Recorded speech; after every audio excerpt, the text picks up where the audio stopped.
Lesson 9. Habit of doing more than paid for. You can do it if you believe you can.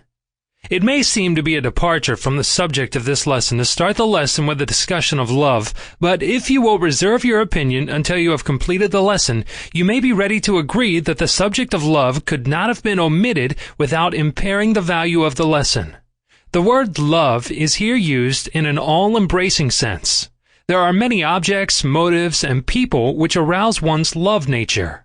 There is some work that we do not like, some that we do like moderately, and under certain conditions there may be work that we actually love.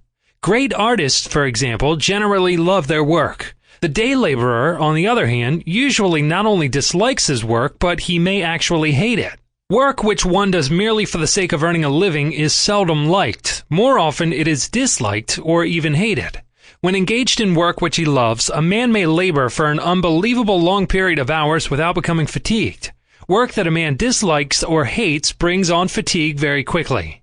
A man's endurance, therefore, depends very largely on the extent to which he likes, dislikes, or loves that which he is doing.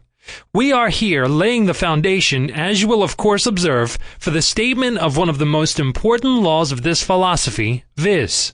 A man is most efficient and will more quickly and easily succeed when engaged in work that he loves, or work that he performs in behalf of some person whom he loves. Whenever the element of love enters into any task that one performs, the quality of the work becomes immediately improved and the quantity increased, without a corresponding increase in the fatigue caused by the work.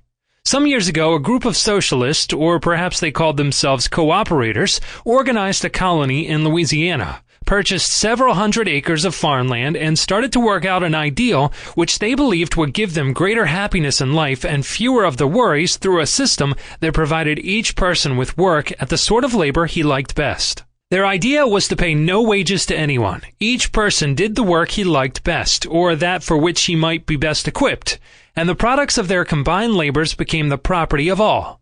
They had their own dairy, their own brick-making plant, their own cattle, poultry, etc. They had their own schools and a printing plant through which they published a paper. A Swedish gentleman from Minnesota joined the colony, and at his own request he was placed at work in the printing plant. Very soon he complained that he did not like the work, so he was changed and put to work on the farm, operating a tractor. 2 days of this was all he could stand, so he again applied for a transfer and was assigned to the dairy. He could not get along with the cows, so he once more changed to the laundry, where he lasted but 1 day. One by one he tried every job on the works, but liked none of them. It had begun to look as if he did not fit in with the cooperative idea. Sample complete. Ready to continue?